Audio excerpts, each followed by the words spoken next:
Okay, hello. Welcome to the Katie Black Show. Today I'm honored I have with me. Steven Van Patten. Hello, Stephen. How are you doing today? I'm good. I'm good. Thank you. Thank you very much for having me. Yes, thank you for joining me. Before I get into your life, so as we record, it's been a really sad week in pop culture with a lot of deaths this week. Yeah. Um, um, Theo Huxtable, that's who he is to me, and Ozzy Osbourne today. Any thoughts on their passing? Well, Malcolm Jamal Warner, like I've never met him personally, but I've never heard a bad thing about him.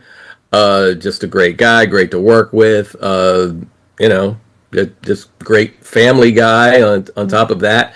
It's kind of it's with everything else that's going on in the world right now, I'm going to call that unnecessary.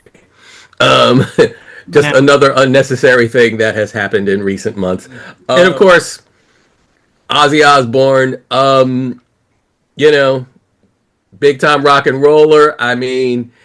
Uh, yeah, he did his thing, and I'm not gonna make a whole bunch of jokes about drug use or anything like that. But Right. it's like that was the lifestyle, that was the life. That's how he got down. The big, the big thing about that is, of course, millions and millions of fans are going to be, touched by this. Of course, it's crazy that they literally just had their last they're basically their last tour, and then he just kind of like said, well, I guess his body, I guess, just kind of said, well, I guess that's it. And you know I was thinking that the almost same. makes you a little scared to retire. Right. But rest in peace of both of those guys. Hopefully, we aren't in this situation, because they always say this kind of thing always comes in threes. So hopefully that doesn't happen, because again, this is a lot of this is feeling very unnecessary. But yeah, rest in peace and condolences to everybody, and I that's agree. it. I agree. So, Stephen, where were you born slash where did you grow up? Um, born actually born in Manhattan, but raised in Brooklyn. Okay. And what was that like in a nutshell? Well, Brooklyn was not the gentrified Shangri-La that it is now. In the midst of me being a, whimsical teenager and all that other stuff, there was a lot of, uh, I mean, if you tried, you could avoid certain things, but it was rough out there. I was just talking with somebody the other day about how, like, you could legitimately get mugged just for wearing the wrong thing. Like Brooklyn was no joke. It Yeah, was really no joke. But at the same time, it was also incredibly fun, incredibly multicultural, incredibly incredibly dynamic. And obviously, with things being the way they are, me being in a neighborhood with a variety of ethnicities, and everybody, kind of having everybody's back, but then having to watch out for certain things. Obviously, I've lost some friends over the years and everything like that, but I wouldn't trade my experience as a kid for anything. I really wouldn't. very cool. Well, like I said, I was like looking at your resume and I was like, holy shit, like how am I going to ask all my questions in the time, the time allotted? But so for everyone that wants to know, I found out about Steven because for a certain section of my life, I recorded a lot of MTV, a lot of VH1 before DVRs, before all that happened, and you were part of Uncensored TRL. Yes. It was like a, like a cute little documentary on the behind the scenes of TRL. I guess it was circa like 2003, 2002, I'm not sure. That sounds about right. But I wrote everyone's name down as fast as I could. Um, and so, well, I guess just how did you get involved with television? Ooh. So um, oddly enough, as a kid, I had become infatuated with a TV show called WKRP in Cincinnati. Now I'm really aging myself here, but it is what it is. So I so it for high school I actually went to Brooklyn Tech, and that's like an engineering school with like really adult ass homework and stuff like that. It's like one of the top high schools in the country. I think it still is. And I realized right there that that's not what I wanted for my life. You know, and obviously there probably been a lot more job stability than going into the quote unquote arts or television or anything else like that. But you know, sometimes you just have to just kind of go to what speaks to you. And so I when I went to college, initially my thought was to be on a campus radio station, you know, like my hero, Venus Flytrap, and that kind of thing. And I didn't quite work out. But I did end up in the TV station at Long Island University, Brooklyn campus. And things kind of, it was kind of like a nice sort of mix of fortunate things that kind of landed that particular plane, because I basically won a full scholarship. You know, after a couple of years or whatever. Yeah, by my junior year, I was basically on a free ride, and the school was right across the street from the building where, you know, I've grown up. So, you know, having a single mom and everything and not wanting to put the family in a whole bunch of debt, it was like, well, I've got a full scholarship right across the street. So that's basically what I did. When I got out of school, that was a little tough because, you know, now here's this skinny black kid that has no showbiz connections whatsoever. But after a little stint in the theater and LaGuardia Community College and their theater department, a couple of little things like that, I ended up, oddly enough, at a party that was being thrown by someone who worked at HBO. So I get a production assistant job there. I meet the stage manager, and he had aspirations of being a director, and he was actually kind of hounding the folks at HBO. Hey, I want to direct. I want to direct. So finally, somebody said, okay, we'll let you direct something, but then who the hell is going to stage manage? And he pointed at me. Fast forward, both of us, well, him first, and then he brought me in, and that's how I ended up starting at MTV, and that was like, let's say that's like 1996, and I'm there pretty much most of the run of Total Request Live. I'm pretty sure that I stage managed the first episode and I stage managed the last episode. What? So, and I mean, there were breaks, and you know, because it was a stage managing staff, and so sometimes you were on the main show, and then other times you were on other things. There was that one year where we were actually live like almost all day, because we had Want to Be a VJ with Raymond's, and then we do TRL, and then we do Direct Effect. Wow. And what would happen sometimes is you would be the person that did Want to Be a VJ and then did Direct Effect, and then that would be, you know, while everybody else is doing TRL, that would be your break. You know, sometimes you ended up working all three shows, you know, and then of course there was MTV News. And then all of that had to be shot at the end of the day, and it of course it changed over the years. Some days it was just TRL, some days it was I'm actually blanking on the name, but it was like Hot Something with Ananda Lewis. Okay, yeah. Rest in peace. Yeah, it was always like they were always like sort of morphing around. You know, everything that was happening around TRL was constantly changing, but TRL was like the flagship of the network for about 10 years. From like 98 to 2008. Yeah, I always tell people that was like my American Bandstand. Yeah. Excellent.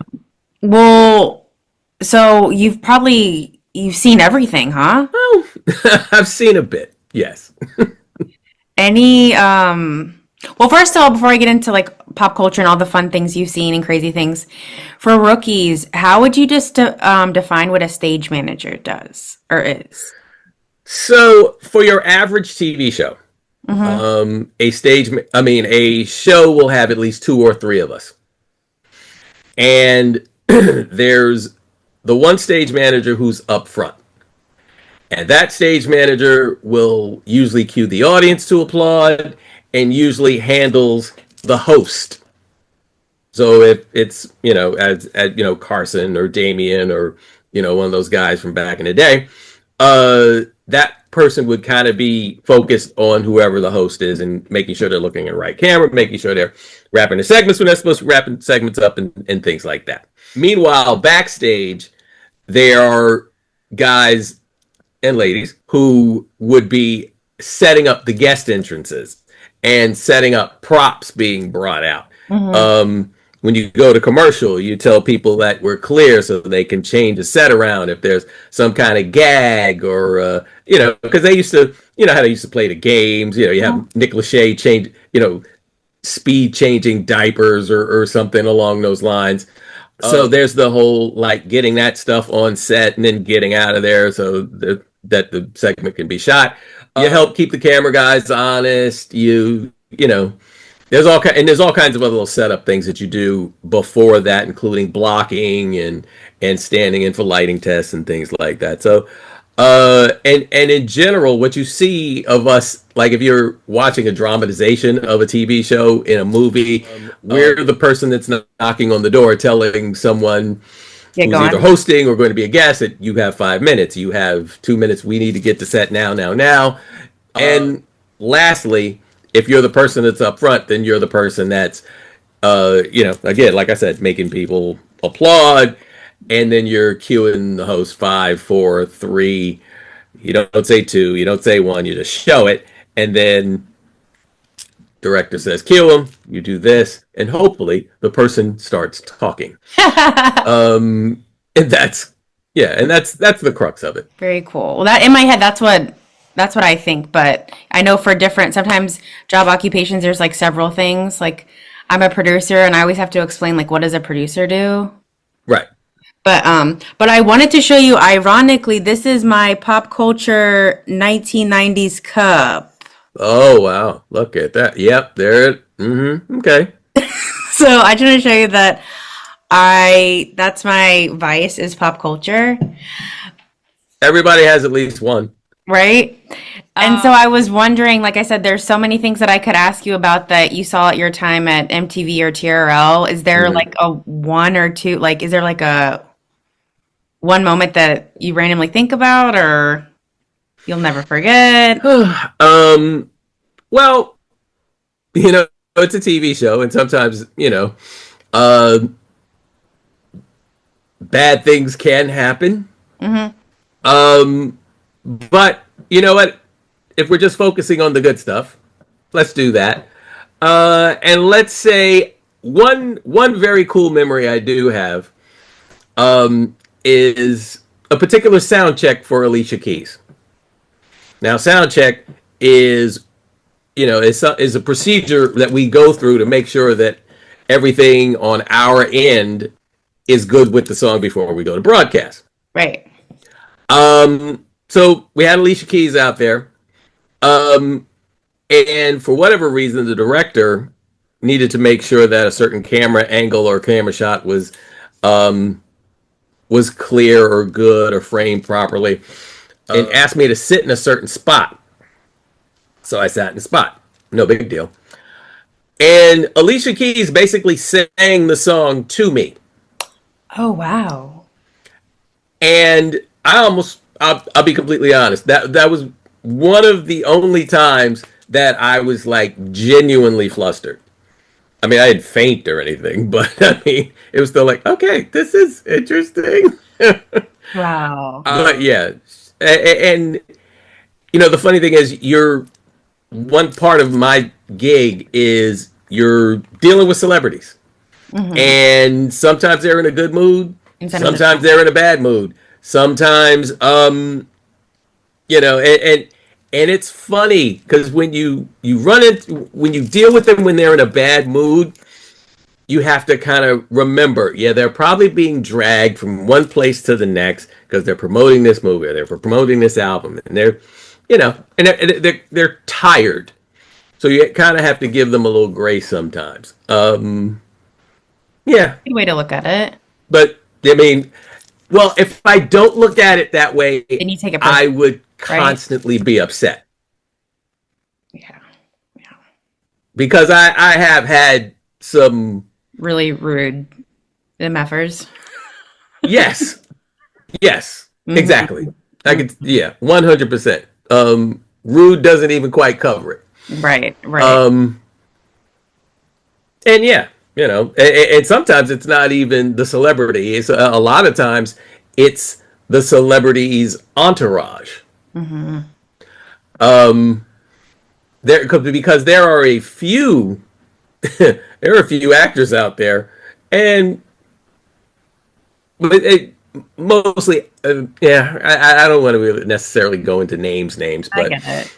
but just saying there are some people who have entourages around them that act like the celebrity in question could have them killed, and it's like when you trying to explain things to these people, sometimes that doesn't always go over very well, and then you meet the celebrity themselves and they're fine. Interesting.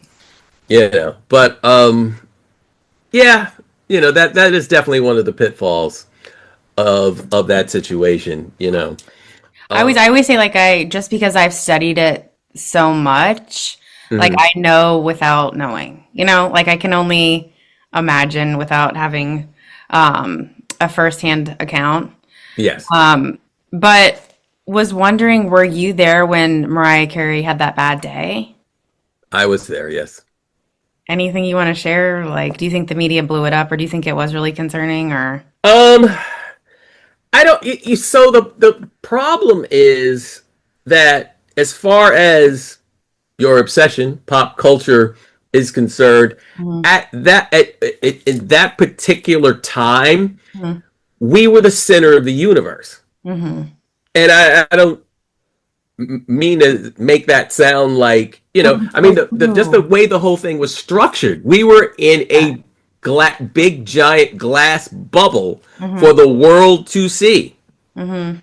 and it's like, and they're like hundreds of people just parked out in the street. You've got all these kids in the room screaming their heads off, and it's live, and it's live, and Mariah Carey was having a bad day. Yeah, she whatever it was. And I mean, we could speculate. It's Right. like this relationship or this drug or what.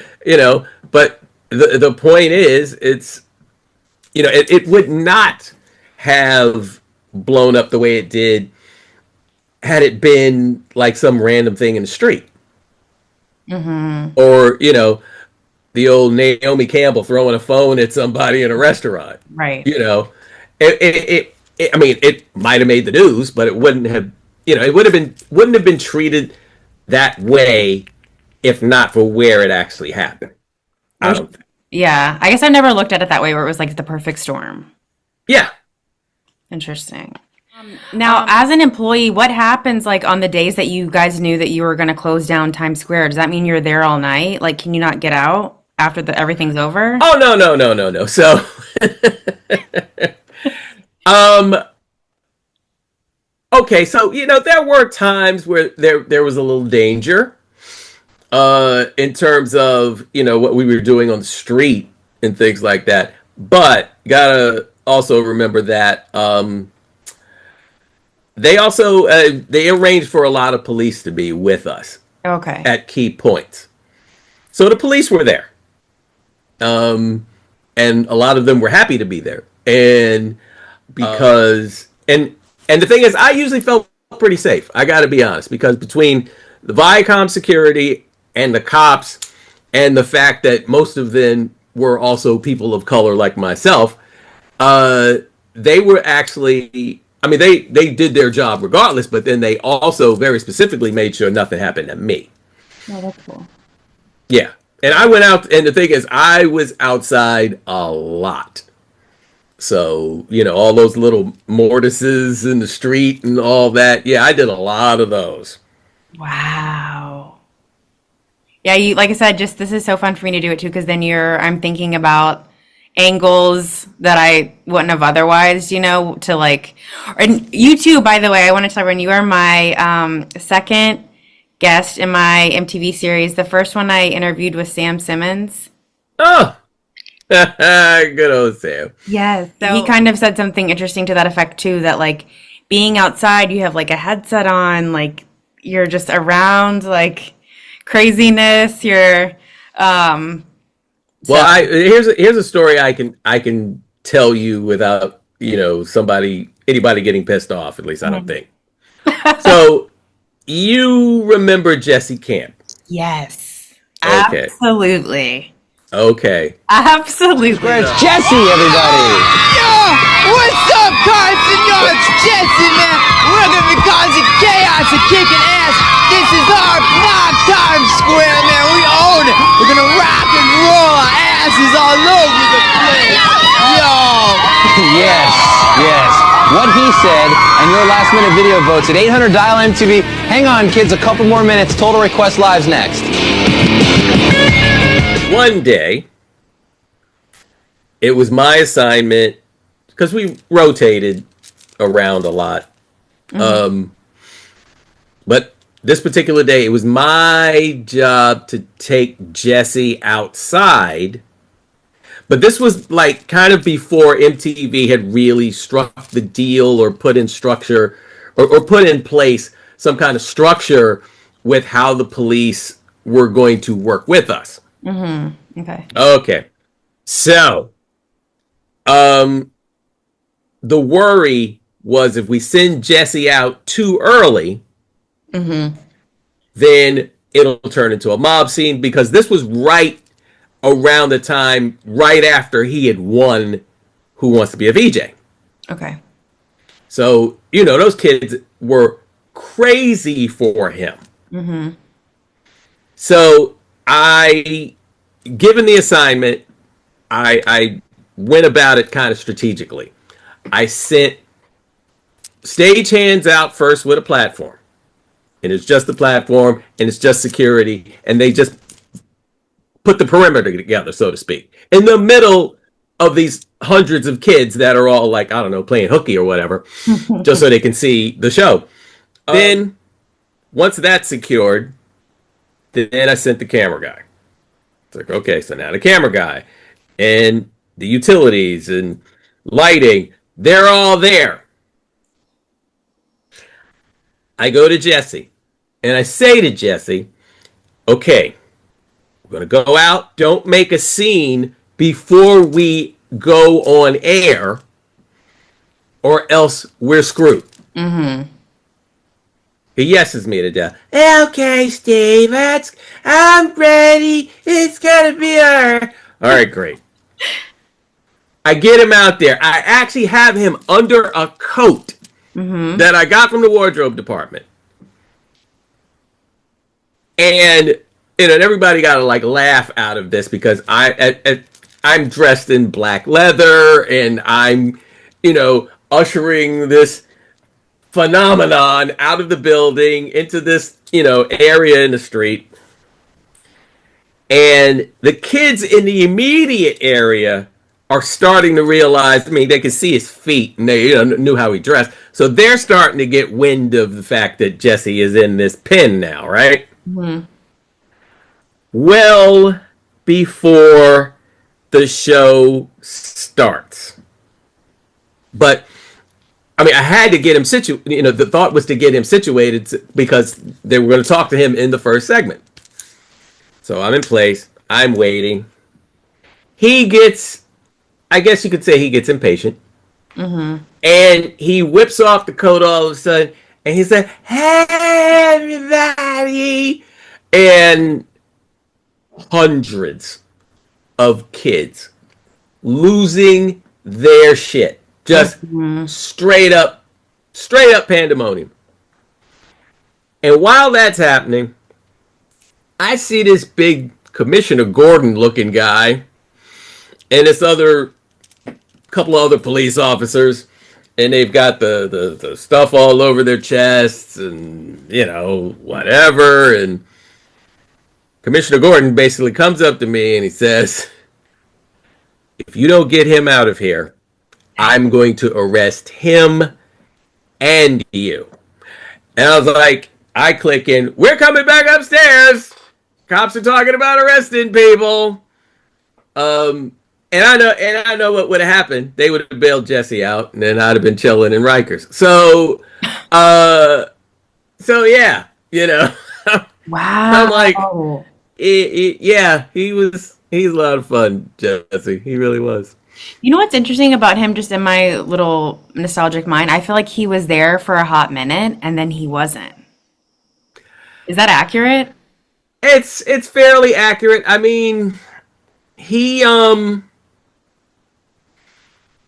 I guess the novelty wore off, as novelties do. Yeah. You know, and as that story kind of illustrates, he wasn't always like the most focused person when it came to instructions. So yeah, I mean, what can I say? It's like the people running the place, and that wasn't me. And that's always the other thing about stage managing. You look like you're in charge, you're not really in charge. Right. You're following orders. Fair. You know, that's why you have the headset on. So you can be given your orders.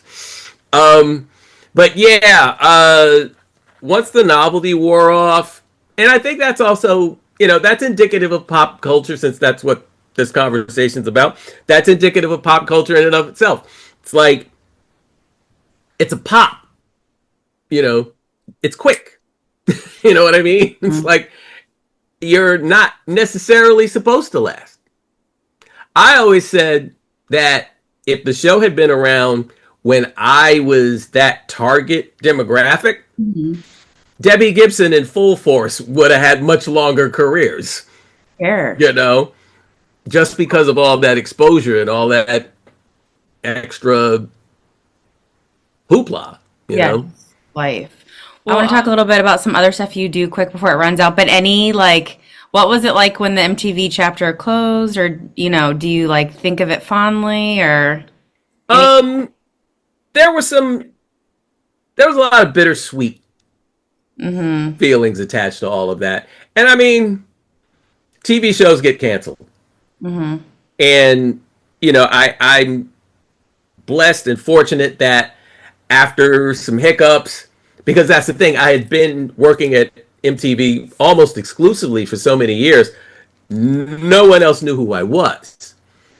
You know, in terms of other studios, other shows, other places I could be. And that changed over the years. And I have hopped around from one show to the next. I'm at the Tonight Show with Jimmy Fallon right now. Yes. And, you know, but it was a progression. And within that progression was a whole lot of stuff getting canceled. So from the nightly show with Larry Wilmore to Harry Connick Jr. had a show for a while. I was on that. I spent 3 years with Tamron Hall. You know, it's a lot of hopping around. And in the midst of that, I also worked a lot of sporting events. I worked concerts. Yeah, because, you know, bills ain't paying themselves. Right. Oh yeah, you have a, like, really exciting resume, like Vice, BET, obviously MTV, Madison Square Garden. Yeah, I was at Fuse for a while too, which is the other music channel that was around for a while. Do you think, like, a music channel will come back, like BET or VH1 or MTV, like, or do you think that with technology that just? I think the problem. So remember how all of this started in the first place? Video killed the radio star. I think the internet has killed music television. Yeah. Because, I mean, if I gotta be realistic about it, when YouTube and all that stuff started to come, kids didn't need some middle-aged TV people to tell them what's cool anymore. Or, more pointedly, they could watch the whole music video after a while. There was no interrupted because now we want to talk to Matthew McConaughey about his latest movie. With YouTube, and everything else that's available, if you want to watch a music video, you can watch a music video. And I want to say between that and the fact that now there's so many other things, it's like I feel like I'm paying so much for streaming services that I don't even understand why I got rid of cable. You know what I'm saying? I know. I said that to a friend, where it's like you gotta like pay for this to get this, or it was just like you could just click, Yeah, it's crazy now. So, whereas, back in our parents' day, you had what? You might have had 5-6 channels to choose from. Right. And if you were on the Tonight Show and you had a good comedic set, you're a household name the next day. Not so much anymore, because now the population, everybody's spread out now. Everybody's spread out. Somebody's watching the Tonight Show, but then somebody else is watching a horror movie on Netflix. So many other things pulling so many other people in so many different directions. I mean, would it be nice? I think so. I'm of a mind that it's tragic that so many music venues out in New York are gone. Roseland, CBGB's, Continental, all these places where you could go see live music. And what used to be great about CBGB's, not to get way off topic, but what was great about that is that felt like kind of an offshoot of the pop culture scene, even though, you had like all kinds of bands come through a place like that. And, it was just funny because you could go to CBGB's to support your band. Like if you remember Jim Shear, who was a fixture at MTV2, he had a band, Decca Jack, and they used to perform at CBGB's and all around and whatever. But what was wild is at any given moment, Wyclef could walk in and start doing a couple of songs, and then the next thing, and then right after that, some guys from Seattle who drove here broke, and they get on stage, and after their set, they're like, "Hey, does anybody else have room at their house? Because we actually have no place to stay tonight." So many things, so much. As much as music is still very relevant to people's lives, there's just so much other stuff that's pulling people away from it, in terms of consuming it the way it used to be given to us through 106 and Park and TRL and all that other stuff. I agree. Well, we have about 4 minutes left, so I'm going to go. Oh my God. I know. I'm going to go till it cuts us off. But also I wanted to say that you're a writer, which I'm a writer, so I love that you're a writer as well. Do you want to give a shout out, like where people can find your work or? Oh, please. Yes. So along with all that other stuff, I have decided I don't need to sleep. So I've become a horror writer on top of that. I've won some awards. I've been a member of the Horror Writers Association for a few years. We have events every once in a while. I'll read a story to a bar full of slightly inebriated horror enthusiasts. I'll go to conventions. I shake hands. I kiss babies and things like that.